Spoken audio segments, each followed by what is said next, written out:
네, 앞서서 들으신 것처럼 서울의 봄이 개봉 20일 만에 700만 관객을 돌파하며 무서운 흥행세를 이어가고 있습니다. 그 배경은 무엇일까요? 네, 한편 글로벌 그룹 BTS 멤버 전원이 병역 의무를 이행하게 되면서 본격 군백기에 돌입했습니다. 벌써부터 군 복무를 마치고 돌아올 BTS의 완전체 활동에 대한 기대감의 목소리가 나오고 있는데요. 자세한 소식은 김원식 대중문화평론가와 함께 짚어보도록 하겠습니다. 어서 오십시오. 네, 안녕하세요. 네, 안녕하십니까. 네. 영화 서울의 봄, 오늘이 마침 12월 12일이고요. 그렇죠. 영화 흥행세가 지금 심상치가 않습니다. 1,000만 관객 돌파, 이제 시간 문제일 것 같아요. 네, 시간 문제입니다. 대체적으로 이제 잘 알려진 사실의 바탕을 둔 영화 같은 경우에는 네. 시간이 흐름에 따라 가지고 관객 수가 줄어들게 되는데 지금 줄어들 기미가 없습니다. 여전히 예매율이 40%를 넘고 있는 상황이고 그 중심에 이제 2030 세대가 있습니다. 지금 현재 추세로 보면은 7번 방의 선물이라든지 왕의 남자 그리고 광해보다도 훨씬 더 700만을 일찍 돌파를 했습니다. 그래서 범죄도시 3가 1,000만 명을 돌파를 한 지 얼마 안 됐는데 아마 범죄도시 같은 경우 1,068만 명이기 때문에 이걸 돌파하지 않을까 네. 이렇게 생각을 하고 있을 만큼 지금 파죽지세라고 볼 수가 있겠습니다. 알겠습니다. 아무랬던 극장가에는 그야말로 단비 같은 소식이 아닐까 싶거든요. 네. 이렇게 영화가 흥행을 이어가는 여러 가지 이유가 있겠지만 대흥행을 이끈 힘은 바로 디테일이다. 이런 평가가 나오거든요. 네, 그래서 디테일은 여러 가지가 있습니다. 일단 고증적인 측면에서인데요.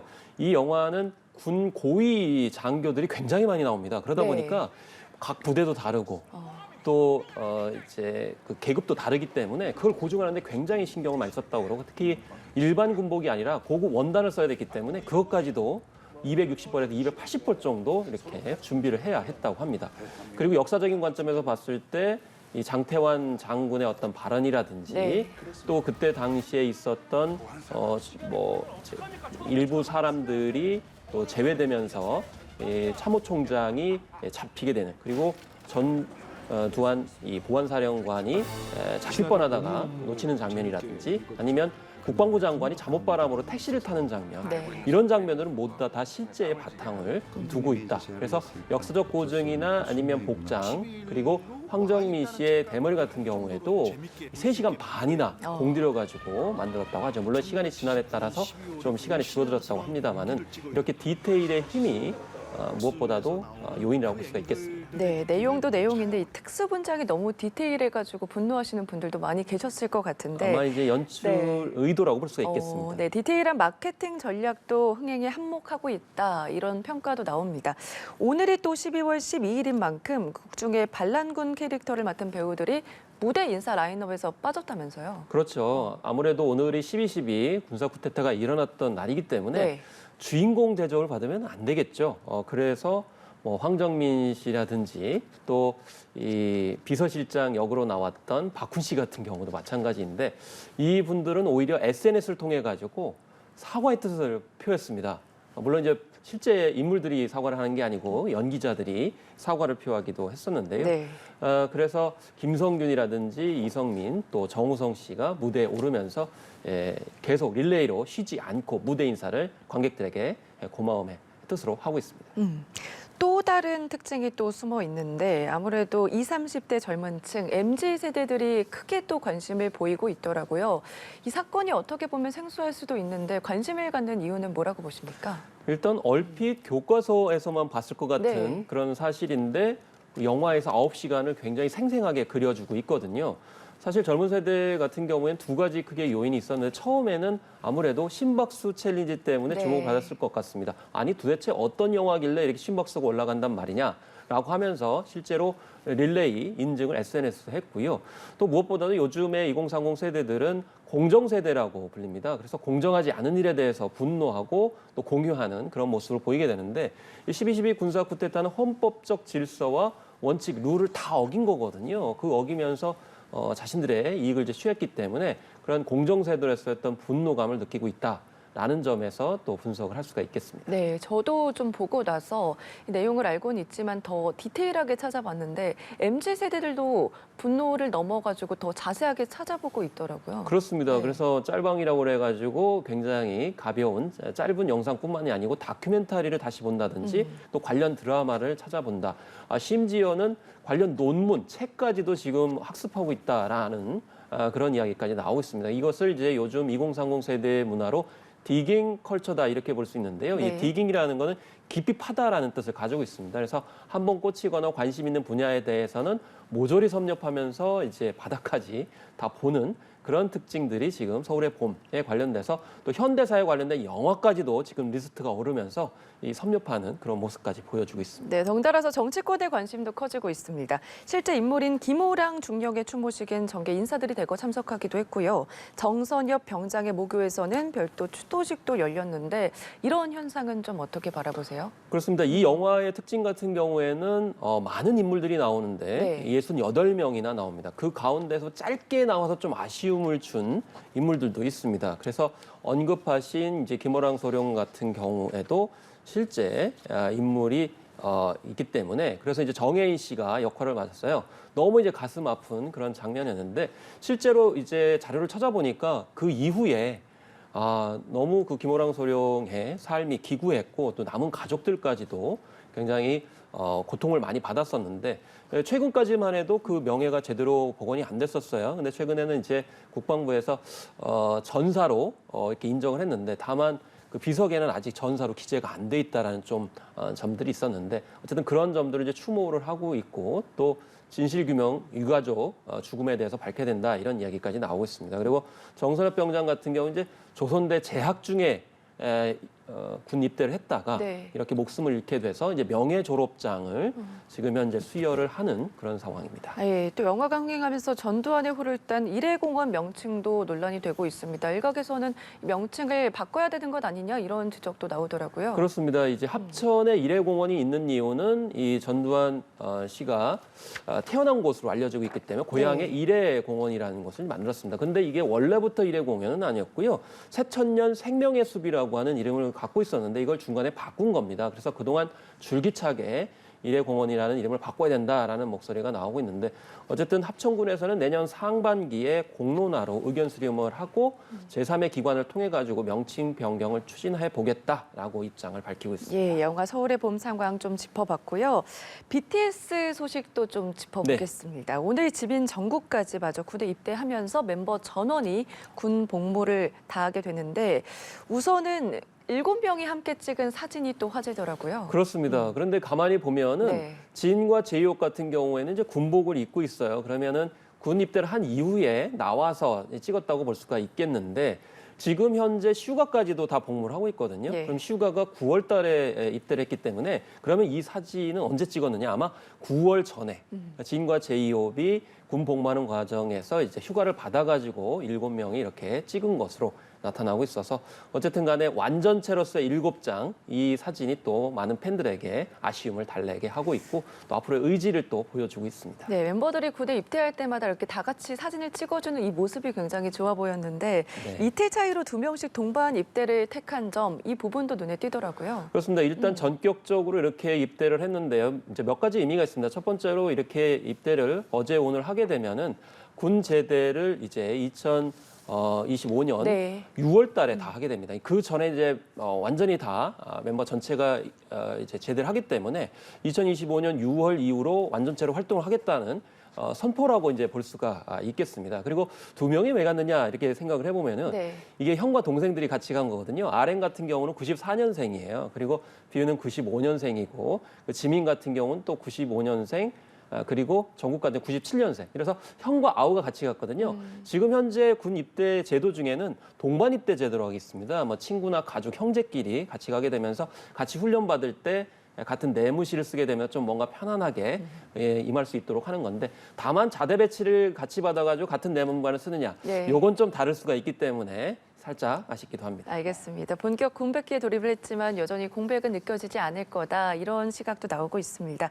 어제 입대한 비에 따르면요. 군 복무 기간에 팬들을 위해서 다양한 콘텐츠를 마련했다. 이런 내용이 있었는데 좀 어떻게 바라보십니까? 그렇습니다. 그래서 다양한 콘텐츠를 준비했다. 너무 많이 준비했다라고 네. 이제 밝혔고 그래서 아쉬워하는 팬들에게 뭔가 선물을 이제 남기고 갔다라는 건데요.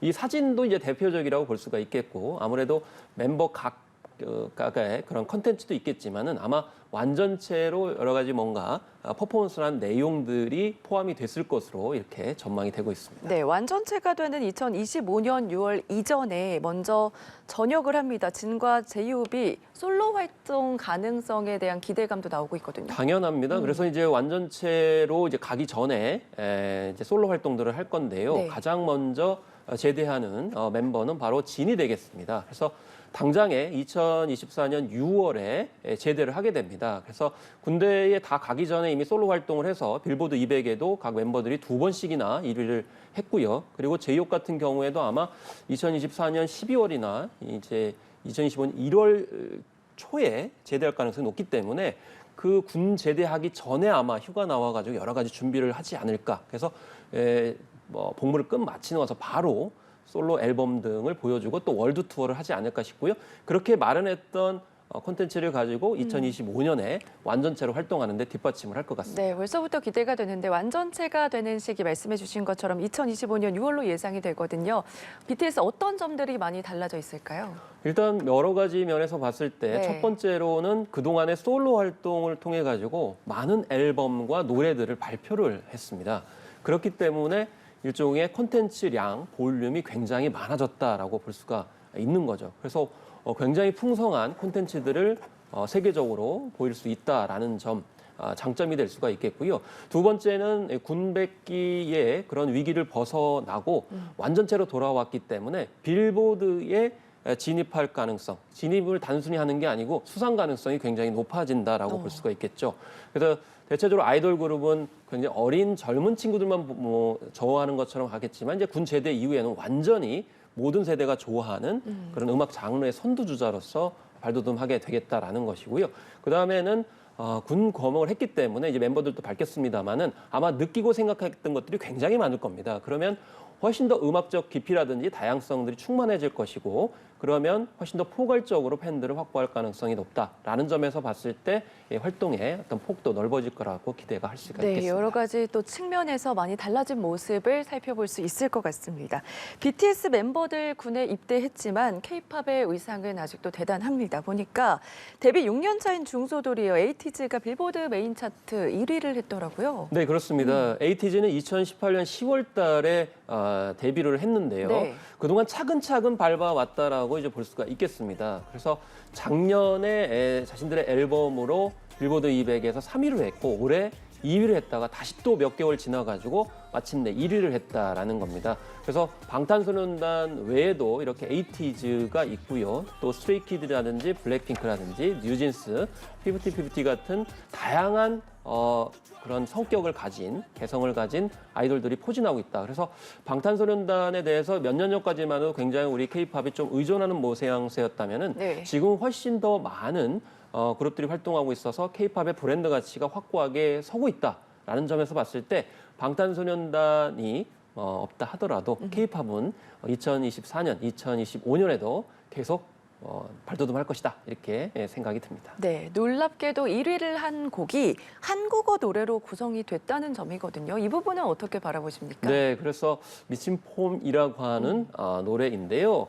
사실 우리나라의 그런 K-팝 아이돌들이 해외에서 활동을 하다 보니까 현지화를 위해서 영어로 된 가사들이 너무 많다라는 또 비판이 있어서 일부에서는 어린이용으로 적합하느냐 이렇게 지적하는 경우도 있습니다.